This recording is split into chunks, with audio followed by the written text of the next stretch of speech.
Bismillahirrahmanirrahim. Assalamualaikum warahmatullahi wabarakatuh.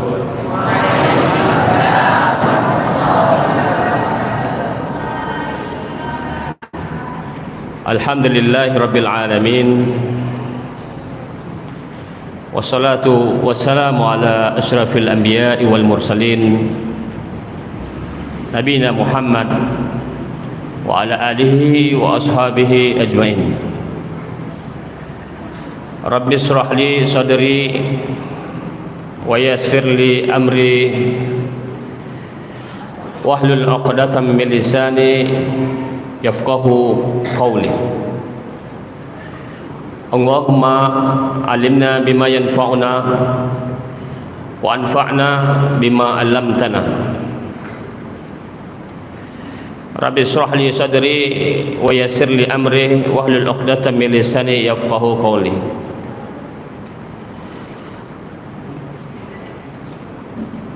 Yang saya hormati Bapak Imam Cik Masjid Taqwa,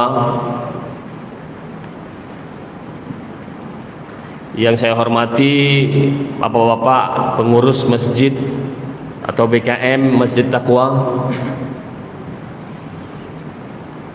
yang saya hormati para bapak-bapak, ibu-ibu, para jamaah salat maghrib,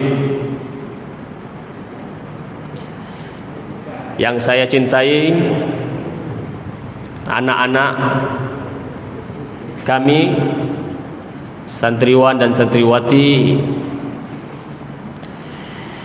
dan kaum muslimin yang berbahagia.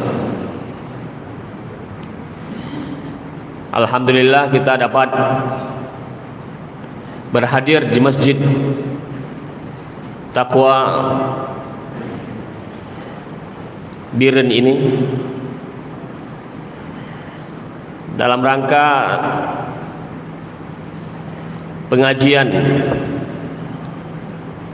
rutin yang dilakukan oleh BKM Masjid. Dan alhamdulillah saya diundang ke masjid ini untuk mengisi pengajian malam ini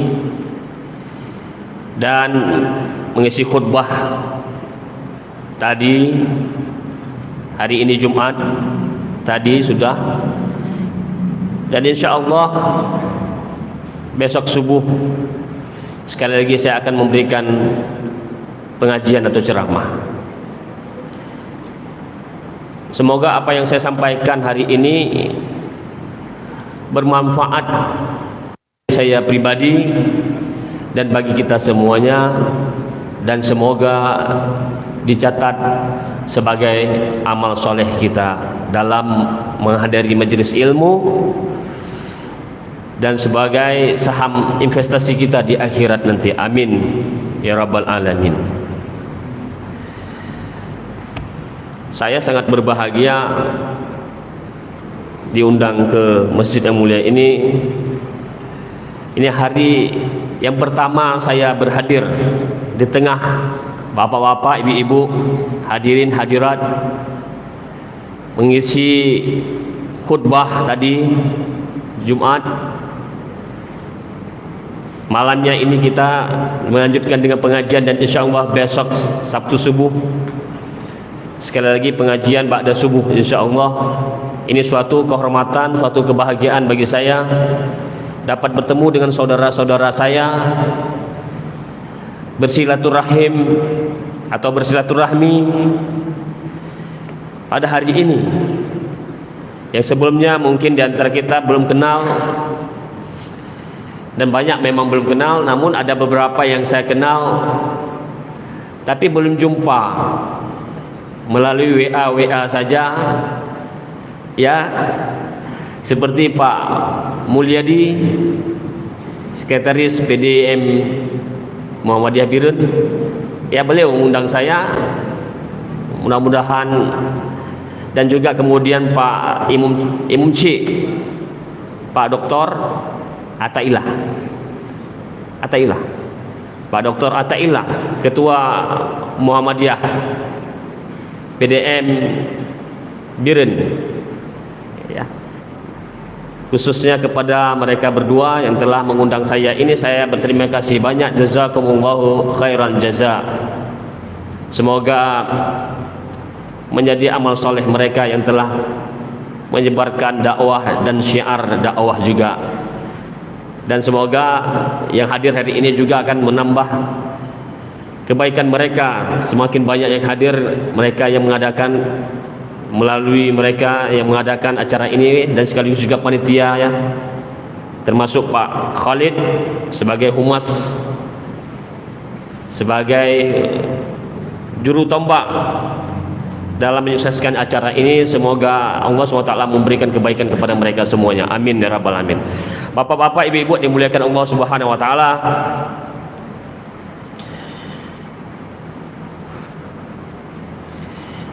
judul kajian kita pada malam yang berbahagia ini adalah urgensi mempelajari ilmu syar'i. Urgensi mempelajari ilmu syar'i.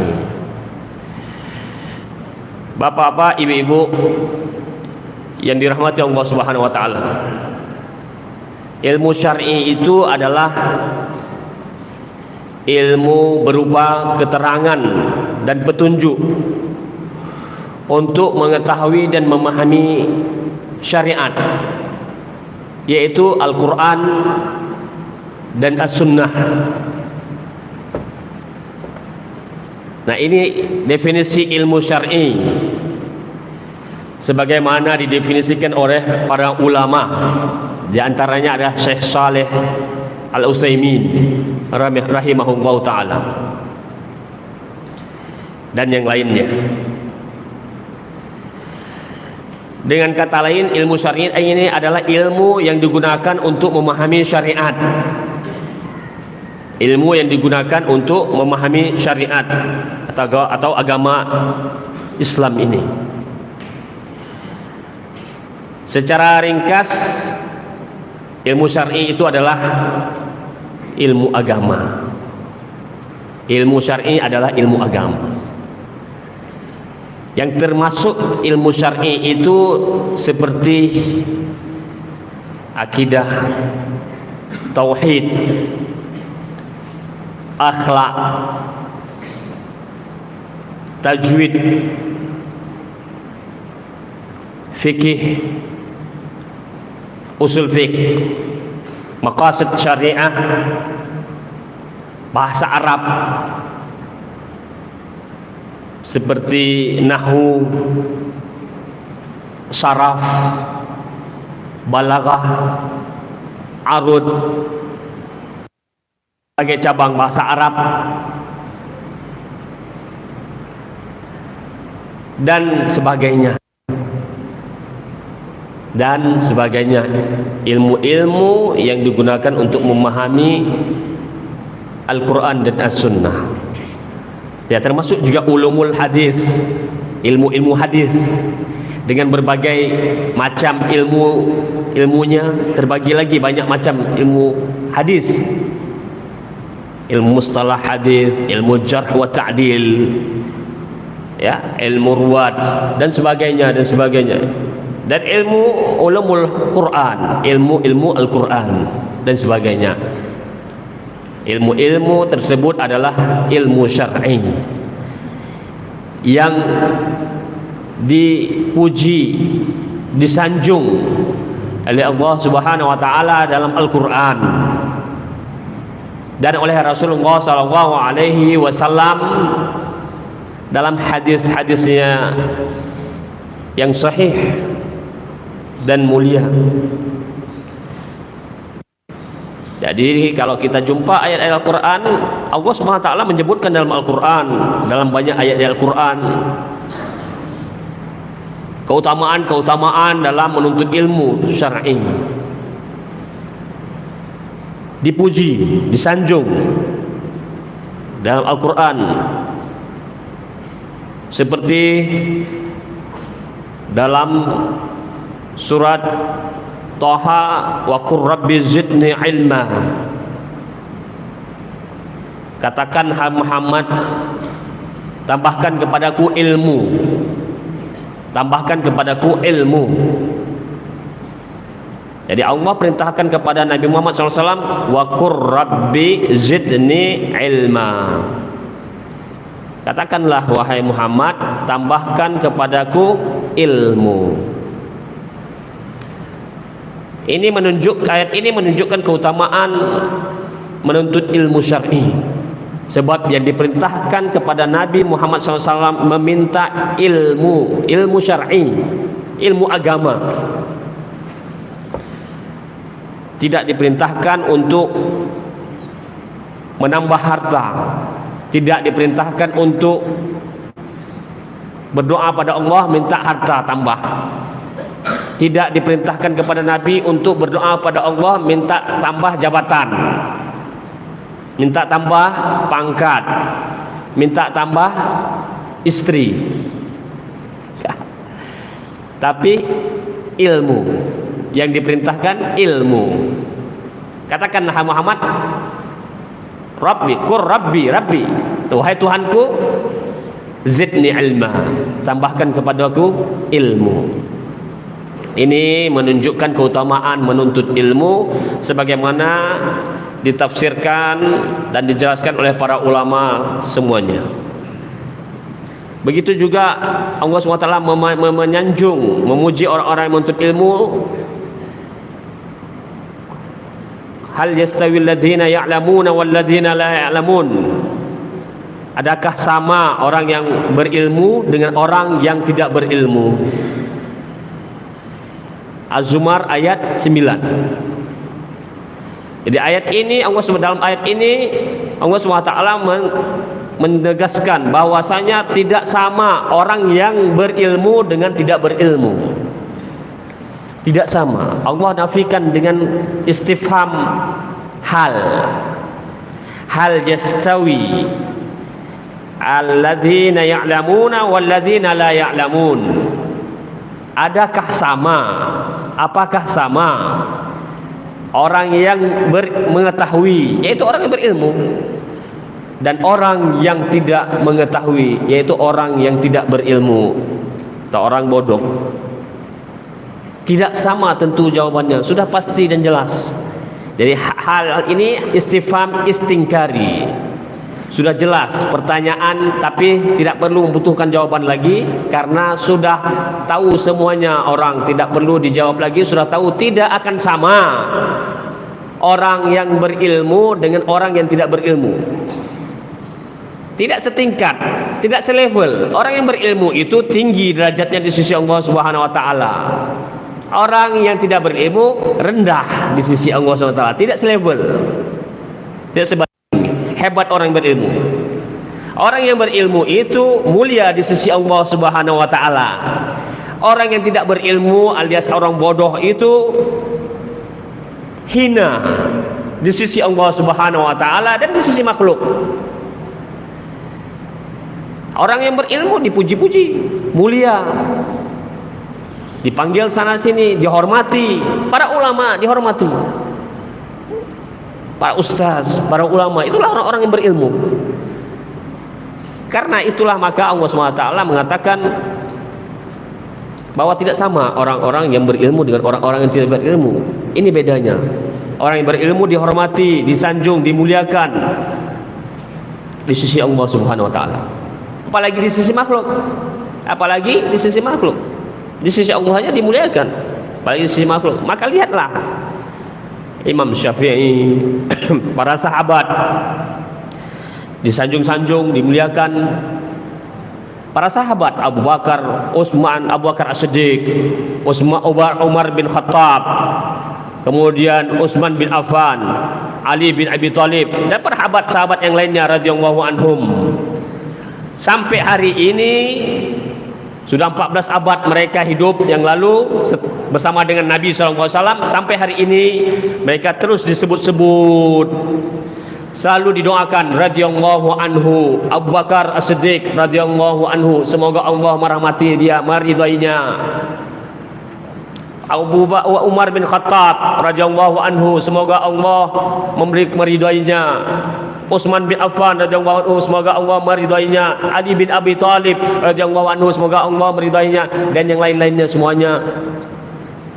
Selalu manusia ini, umat Islam ini ketika menyebut nama mereka selalu menyebutkan radhiyallahu anhu.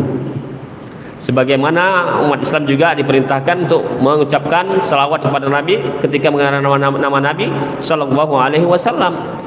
Abu Bakar ketika kita menyebut Allah Subhanahu wa taala, maka juga kemudian sahabat juga diperintahkan dalam Al-Qur'an, dan sahabat juga dipuji-puji dalam Al-Qur'an. Maka oleh karena itu para ulama sepakat untuk kemudian menganjurkan untuk ketika kita mengatakan kepada sahabat nama sahabat, maka kita menyebutkan radhiyallahu anhu kalau dia laki, kalau dia perempuan radhiyallahu anha.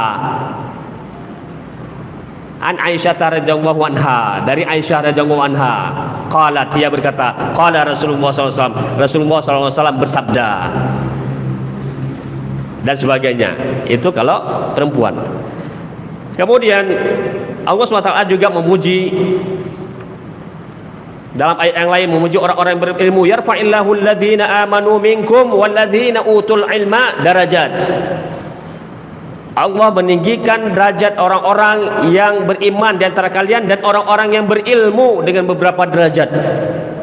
Nah, ini dalil bahwa orang yang berilmu itu ditinggikan derajatnya, mulia di sisi Allah maksudnya. Apalagi di sisi manusia. Allah sudah menjaminnya.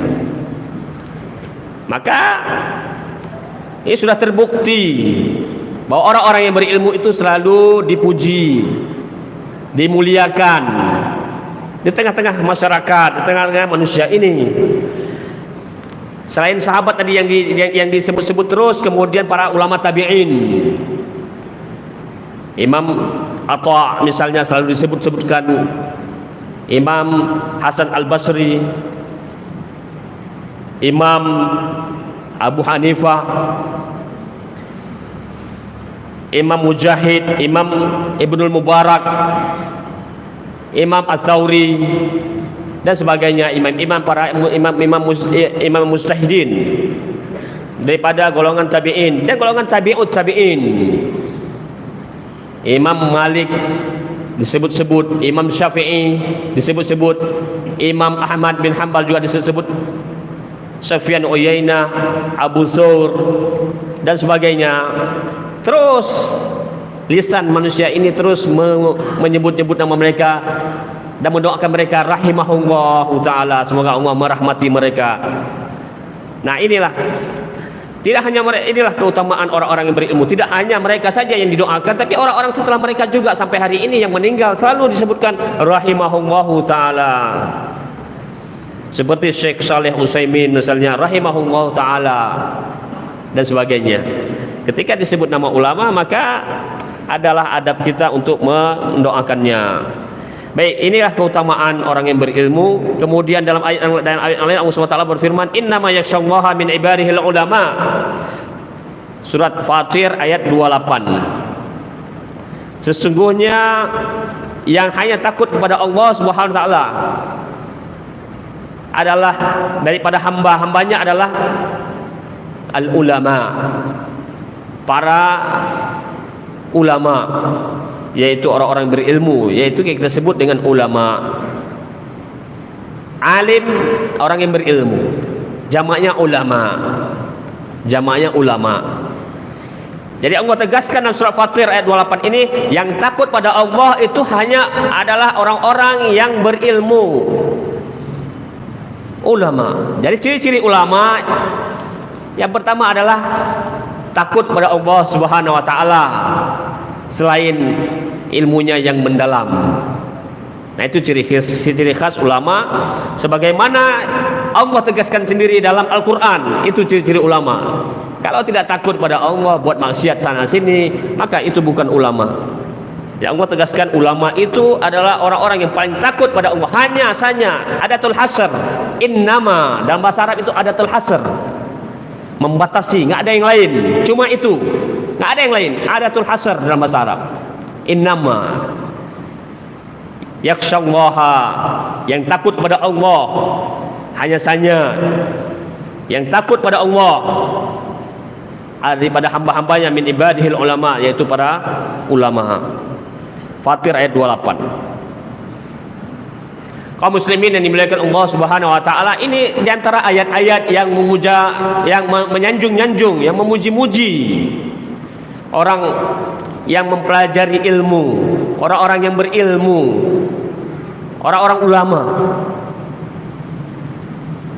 Dan banyak lagi ayat-ayatnya yang tidak mungkin saya sebutkan satu persatu karena waktu yang sangat singkat ini. Juga dalam hadis-hadis Rasulullah sallallahu alaihi wasallam, Rasulullah SAW memuji, menyanjung,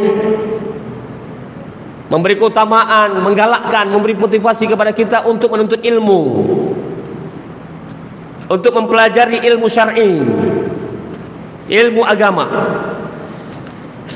Seperti dalam hadis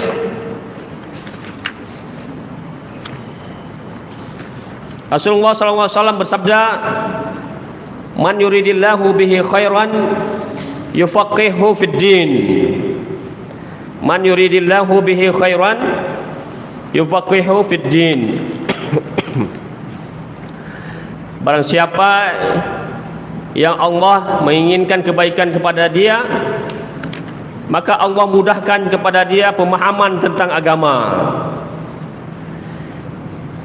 Barang siapa yang Allah ingin atau menghendaki kebaikan kepadanya, kepada dirinya, maka Allah mudahkan dia pemahaman agama, mudahkan dia dalam menuntut ilmu, mudahkan dia dalam berilmu, menjadi orang yang berilmu. Hadis riwayat muttafaqun alaih Al-Bukhari dan Muslim. Nah, ini keutamaan bagi orang-orang yang berilmu. Sebab kebaikan yang diberikan kepada dia, semuanya kebaikan yang diberikan kepada dia. Allah ingin seseorang yang berilmu, itu berarti Allah sudah mudahkan pemahaman agama pada dia. Berarti kepada dia hanya kebaikan saja yang didapat. Kebaikan saja, nggak ada yang lainnya. Kebaikan-kebaikan, pahala-pahala setiap saat yang dia dapat karena ilmu yang dia pelajari sesuai, karena ini adalah dia patuh dan taat kepada Allah dan Rasulnya yang memerintahkan untuk menuntut ilmu. Sami'na wa ta'ana, dia dengar dan dia patuh. Dalam Al-Quran dan hadis memerintahkan menuntut ilmu, maka sami'na wa ta'ana, dia dengar dan patuh, sehingga dapat pahala. Kemudian dia mengamalkannya, dapat pahala. Kemudian dia ajarkan kepada orang lain, dapat pahala. Makanya dalam setiap waktu dia mendapatkan kebaikan-kebaikan dari Allah SWT. Adapun orang yang tidak dapat kebaikan daripadanya, Allah tidak mempermudahkan menuntut ilmu syar'i dia. Allah tidak mempermudahkan dia menjadi ustaz, menjadi ulama, tidak. Nah ini, maka ini kemudahan, inilah kelebihan, keutamaan yang dimiliki bagi orang yang berilmu, yaitu Allah mudahkan, Allah berikan kebaikan bagi dia. Rasulullah SAW bersabda, man yuridillahu bihi khairan yufaqihu fid din. Barang siapa yang Allah berikan kebaikan kepada dia, maka Allah mudahkan pemahaman agamanya, Allah mudahkan ilmu agamanya. Ini juga, ini adalah berarti kelebihan, ini ada pujian kepada Rasulullah SAW. Rasulullah SAW juga bersabda dalam hadis yang lain, idza mata ibnu adam inqata'a amaluhu illa min salatin, sadaqatin jariyatin aw ilmin yantafa'u bihi aw waladin shalihin yad'ulah. Rawahu Muslim. Barang siapa yang meninggal jika anak Adam atau manusia itu meninggal, maka terputuslah amalannya.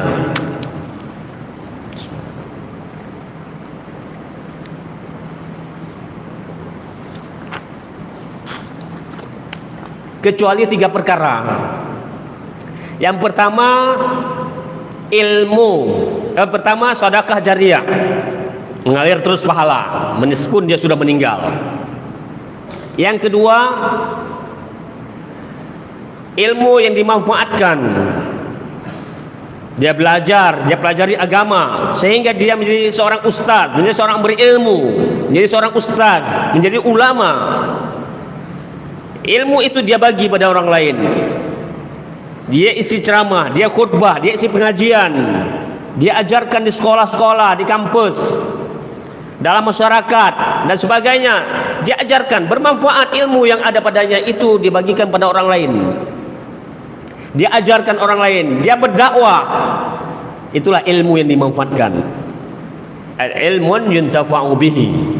Mengalir terus pahalanya. Dia sudah meninggal, tapi mengalir terus pahalanya.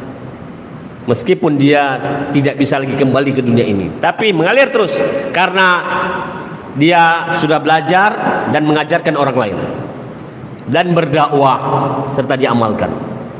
Kemudian yang ketiga, awaladin salihin yad'ulah, atau seorang anak yang saleh, anaknya yang saleh yang mendoakannya, mendoakan orang tuanya. Maka ini orang tua yang meninggal dengan meninggalkan anaknya yang masih hidup, yang soleh atau solehah, ini ada saham bagi orang tua, investasi akhirat, tabungan akhirat, saham, bisnis akhirat yang menguntungkan. Meninggalkan anak, ketika dia meninggal, anaknya itu menjadi anak soleh dan solehah. Bagi orang tua tersebut yang telah berhasil menjadikan anaknya anak yang soleh dan solehah, mengalir pahala, terus mengalir. Meskipun dia meninggal, sudah tidak bisa berbuat lagi apa-apa, nggak bisa kembali ke dunia ini, balik ke dunia ini, nggak bisa lagi dia berbuat ibadah, nggak bisa puasa, nggak bisa sholat.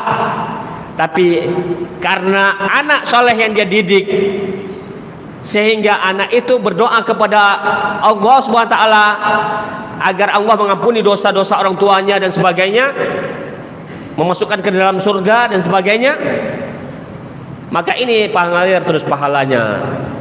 Ini adalah berarti keutamaan orang-orang yang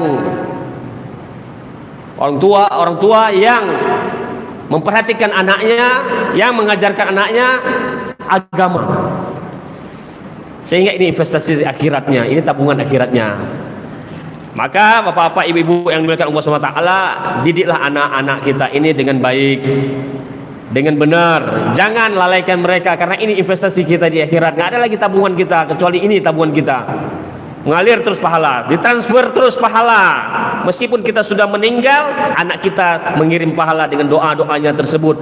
Maka Allah Subhanahu wa taala akan memberikan pahala kepada kita yang telah berhasil menjadikan anak yang soleh dan soleha.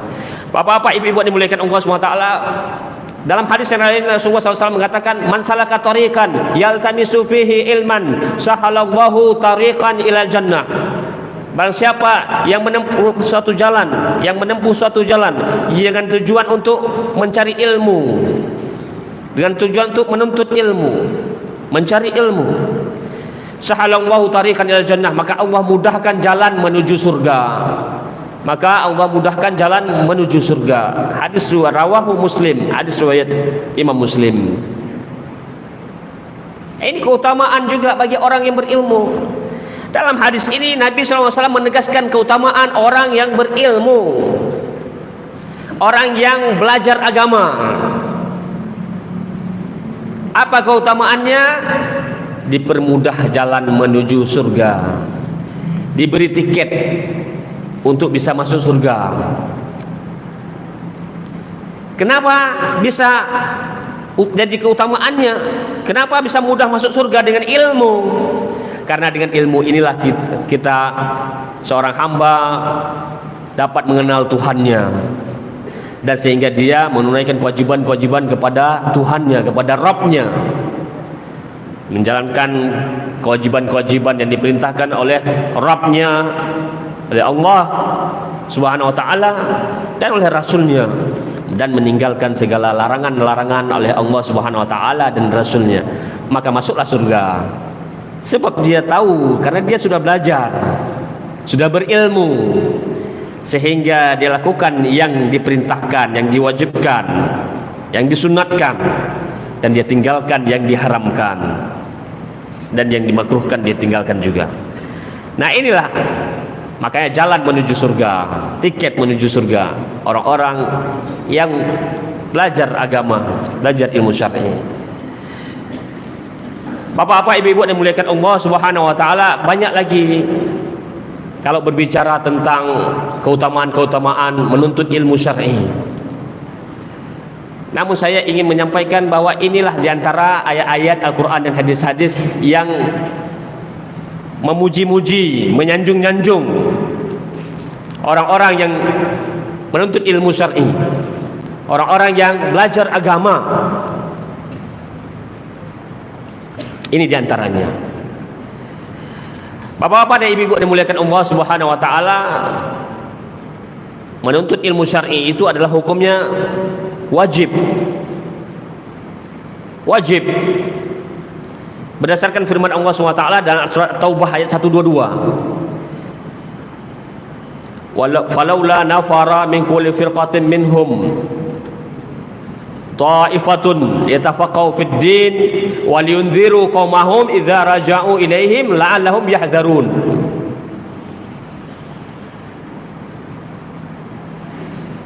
Sebelum ayatnya sedikit, wa makanal mu'minuna liyunfiru kaffah falaula nafara min kulli firqatin minhum ta'ifatun liyatafaqahu fid din idza raja'u ilaihim la'allahum yahzarun. At-Taubah ayat 122. Tidaklah orang-orang mukmin itu semuanya itu pergi berperang, jihad. Jangan semuanya pergi jihad, kata Allah. Jangan semuanya perang, jihad. Hendaklah ada segolongan di antara mereka ini yang menuntut ilmu. Sehingga mereka ketika mereka itu balik ke kaumnya, ke negerinya, ke kaumnya, ke orang kampungnya, maka mereka ini akan memberikan peringatan-peringatan kepada kaumnya. Surat Taubah ayat 122. Jadi dalam ayat ini Allah SWT menegaskan bagaimana keutamaan ilmu sama dengan jihad. Kalau jihad itu adalah merupakan amalan yang paling utama dalam Islam, jihad, maka ilmu juga amalan yang utama dalam Islam, sehingga disamakan dengan jihad. Bahkan jangan semuanya berjihad, harus ada orang-orang yang belajar agama. Ini menunjukkan keutamaan orang yang berilmu. Dan ini juga perintah untuk menuntut ilmu. Tidak boleh semua harus ada sebahagian yang menuntut ilmu. Tidak boleh jihad. Meskipun jihad itu adalah wajib hukumnya bagi orang yang mampu melakukannya dan telah memenuhi syaratnya. Dan yang paling utama dalam syariat, dalam Islam, namun harus ada yang menuntut ilmu. Jangan semuanya berperang, kata Allah SWT. Nah, ini kewajiban. Ini ayat ini berarti ini kewajiban menuntut ilmu. Kemudian hadis Rasulullah SAW, talabul ilmi faridatun ala kulli muslim. Menuntut ilmu itu adalah kewajiban bagi setiap muslim. Rawahu Ibnu Majah. Hadis riwayat Ibnu Majah. Jadi hadis ini juga dengan tegas Rasulullah mengatakan faridatun ala kulli muslim. Talabul ilmi, menuntut ilmu itu faridatun, adalah kewajiban bagi setiap muslim. Hadis riwayat Ibnu Majah. Nah, ini dalil kewajiban menuntut ilmu syar'i, ilmu agama. Jadi ilmu agama hukumnya menuntutnya adalah, para ulama mengatakan berdasarkan hadis ini adalah wajib. Wajib. Kemudian para ulama membagikan ilmu itu, ada yang berdasarkan ayat hadis ini, maka para ulama pun membagikan kewajiban itu kepada dua. Sebahagian kewajiban itu adalah fardhu ain. Kewajiban menuntut ilmu itu fardhu ain, yaitu ilmu akidah, tauhid, akhlak, tajwid, fikih, ibadah sehari-hari. Jadi ini 5 ilmu ini fardhu ain. Maknanya setiap muslim wajib menuntut ilmu tersebut. Kalau tidak berdosa. Siapapun kita, Apakah kita petani? Apakah kita pedagang? Apakah kita nelayan? Apakah kita ustadz? Apakah kita ulama? Apakah kita santri? Apakah kita sekolah agama, min, MSen, man, atau UIN, kampus agama, dan yang umum sekaligus, SD, SMP, SMA, ataupun unsiah? Apakah dia sarjana teknik, ke dokter, ataupun dan sebagainya, insinyur dan sebagainya, tentara, polisi, TNI, semuanya apapun latar belakang kita, maka hukumnya wajib ain, sama seperti wajib salat, puasa Ramadan, salat 5 waktu, membaca Al-Quran dan sebagainya, kewajiban-kewajiban setiap individu muslim. Kalau tidak dilakukan, maka berdosa kita semuanya, setiap muslim tersebut. Ilmu akidah, ilmu tauhid, mempelajari ilmu tauhid, ilmu akidah, ilmu fikih sehari-hari, ilmu tajwid, ilmu akhlak, maka itulah wajib ain, wajib hukumnya wajib ain, berdosa bagi kita tidak mempelajarinya. Adapun kemudian selain ilmu ini yang telah saya sebutkan tadi, ilmu ulumul Quran, ilmu ulumul Quran, ilmu Al-Quran, ulumul hadis, ilmu hadis, ilmu fikih selain fikih ibadah, bab lainnya, kemudian ilmu bahasa Arab dengan berbagai cabangnya, dan sebagainya, maka ini adalah fardu kifayah. Selain yang 5 ini, selain yang 5 ini, semuanya ilmu syar'i itu adalah fardu kifayah, wajib kifayah. Artinya kalau ada sebahagian orang di dalam kampung itu sudah menuntut ilmu tersebut, maka yang lainnya tidak berdosa lagi, sudah gugur kewajiban bagi mereka. Namun seandainya tidak ada seorang pun di kampung tersebut, di suatu negeri tersebut, di kaum itu yang menuntut ilmu tersebut, ilmu fardu kifayah ini, tidak ada seorang pun yang menuntutnya, tidak ada beberapa orang yang menuntutnya atau sebahagiannya, maka satu kampung berdosa semuanya. Satu kampung itu berdosa semuanya.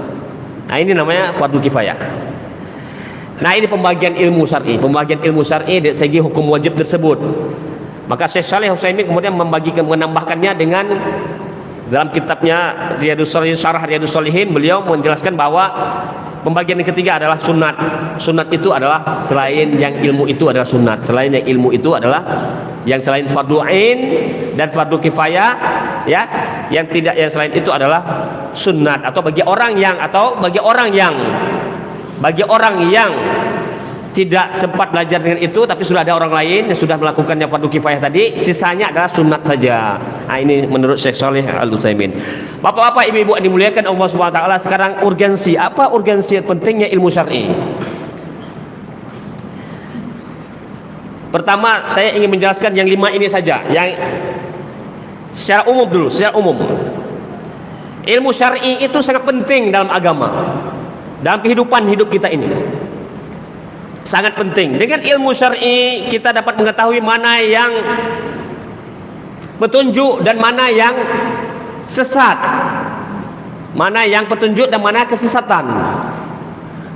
Dengan tanpa ada ilmu syar'i kita tidak akan bisa membedakan mana yang sesat dan mana yang petunjuk. Dengan ilmu syar'i maka kita tahu mana yang halal dan mana yang haram, sehingga kita melakukannya. Yang halal kita lakukan, nggak apa-apa. Yang haram kita tinggalkan. Yang haram kita tinggalkan. Kita tahu mana makanan yang halal maka boleh kita makan, dan minuman yang haram maka kita tinggalkan. Dengan ilmu syar'i, itu ilmu syar'i secara umum.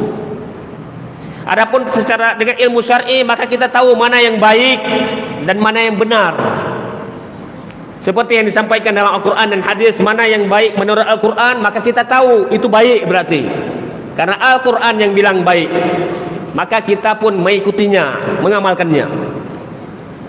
Maka ketika Al-Quran mengatakan ini tidak baik, maka itu keburukan, itu tidak baik, maka kita tinggalkan.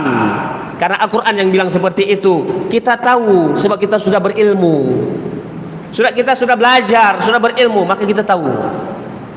Nah, mana kemudian dalam hadis juga, mana yang hadis Rasulullah SAW mengatakan bahwa itu baik, maka kita tahu itulah kebaikan, maka kita lakukan.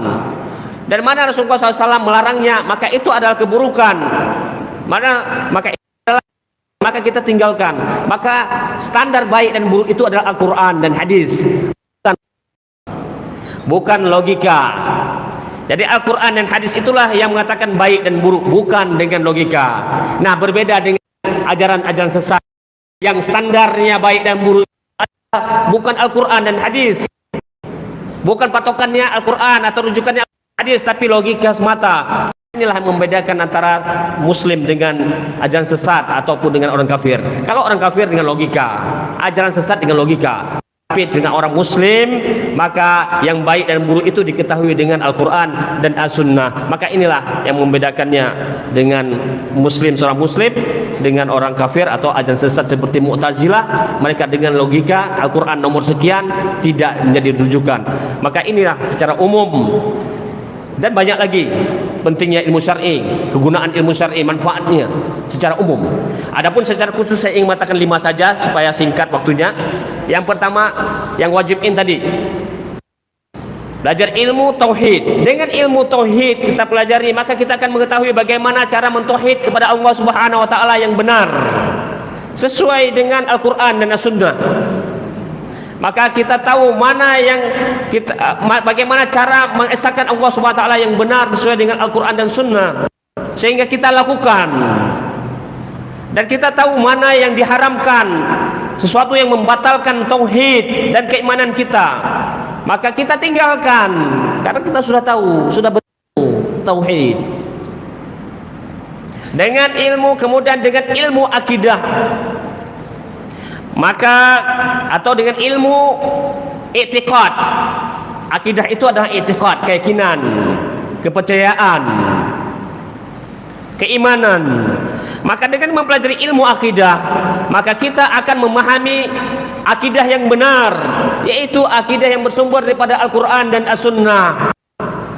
Al-Quran yang benar, akidah yang benar, paham yang benar, ajaran yang benar, keyakinan yang benar, i'tiqad yang benar. Itulah i'tiqad yang bersumber daripada Al-Quran dan As-Sunnah.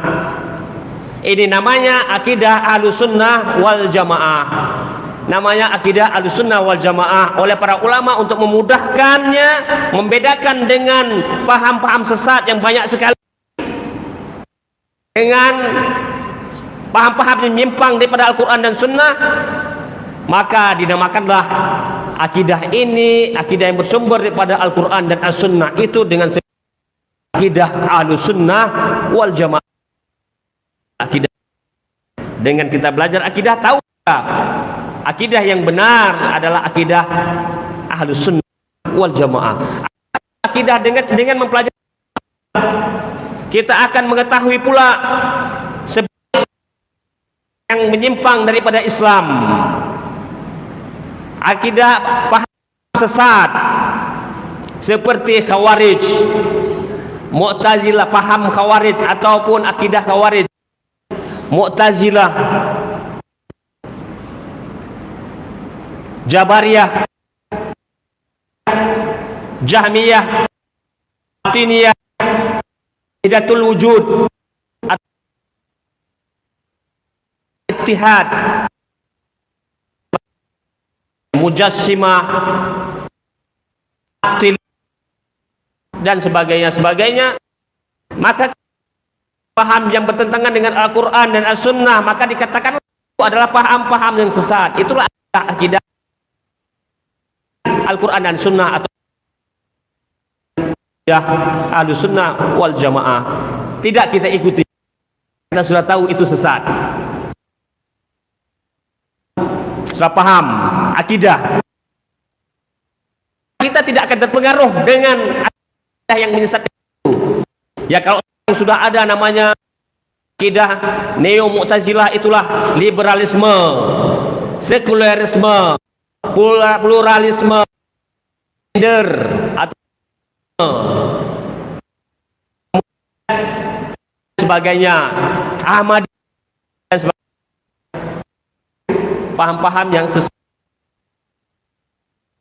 adalah yang dari dulu induknya. Ibu-ibu yang dimuliakan Allah Subhanahu wa taala, itu pentingnya belajar ilmu akidah. Sehingga kita itu akidah dan mana akidah yang lain ahlu sunnah wal jamaah, sehingga kita tidak mengikutinya dan tidak terpengaruh dengan itu. Kemudian selain itu kita juga dengan belajar ilmu akidah, maka kita hal-hal yang berkaitan dengan yang gaib, maka kita akan mengetahui hal-hal yang berkaitan dengan keimanan. Kita akan mengetahui dengan Allah, ketuhanan, rububiyah, ketuhanan, maka kita akan mengetahui Allah Subhanahu wa taala melakukan, yaitu menyembahnya, mencintainya, mengagungkannya, gantung kepadanya dan sebagainya. Ini adalah orang Khalik, pencipta. Tadi kita akan paham. Pun kita tidak belajar akidah, maka kita tidak akan paham dengan hal tersebut, maka sehingga orang jalan sesat. Muslimin yang dimiliki hadis yang wajib itu adalah wajib ain, itu akhlak. Dengan akhlak itu maka seseorang itu tahu akhlak yang baik ataupun perbuatan yang baik dan akhlak terpuji dilakukan.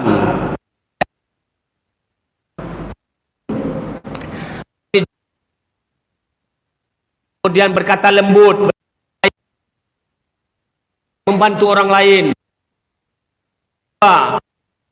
dan taat dan patuh kepada orang tua dan sebagainya, itu adalah akhlak mulia.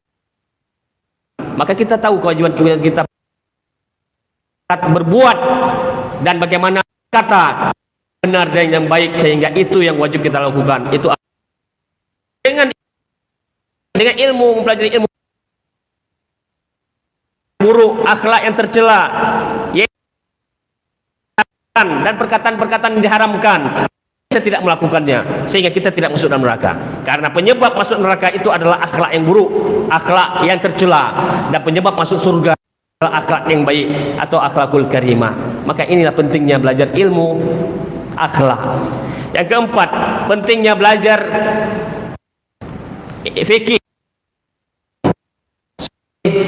fikih taharah, bagaimana berwudu benar, mandi wajib yang benar, benar, kemudian tahu bagaimana salat, bagaimana puasa dan sebagainya. Maka ini yang berkaitan dengan ibadah kita sehari-hari, wajib ain kita pelajarinya. Berdosa kita tidak mempelajarinya, agar kita bagaimana beribadah yang benar kepada Allah Taala sehingga diterima oleh Allah Subhanahu wa taala. Tahu mana sehingga kita mana syarat sehingga kita lakukan yang hal itu merupakan dalam ibadah agar kita diterima.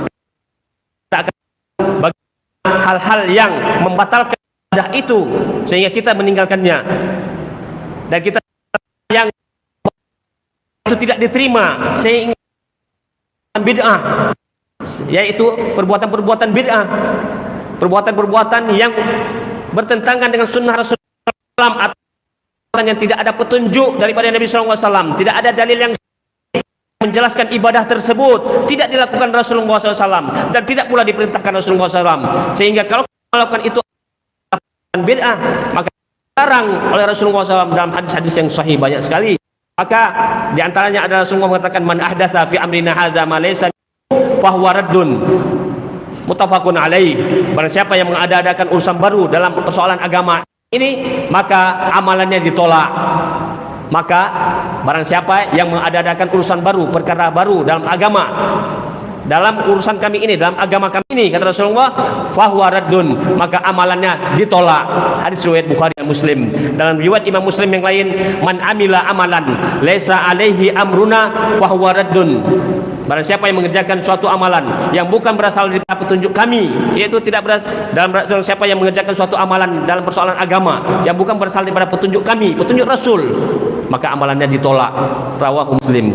Jadi kalau tidak belajar fikih yang benar, maka kita akan melakukan perbuatan-perbuatan berbid'ah yang tidak ada dalilnya pada Rasulullah SAW, sehingga ibadah kita ditolak oleh Allah Subhanahu wa taala. Yang pentingnya belajar ilmu fikih. Dan kemudian pentingnya belajar yang kelima adalah pentingnya belajar ilmu tajwid. Dengan mengetahui ilmu tajwid, maka kita dapat membaca Al-Quran yang benar, sehingga kita mendapat pahala. Karena membaca Al-Quran dapat pahala, membaca Al-Quran adalah ibadah, dapat pahala. Namun sebaliknya, membaca Al-Quran dengan salah-salah, maka berdosa hukumnya. Maka oleh karena itu penting belajar ilmu tajwid, karena Al-Quran ini adalah petunjuk dan pedoman hidup seorang muslim, maka kita wajib membacanya.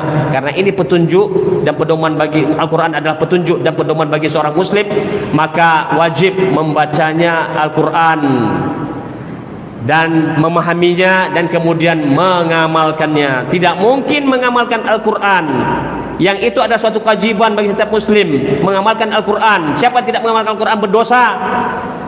Tidak mungkin tercapai mengamalkan Al-Quran tanpa membaca, tanpa memahami.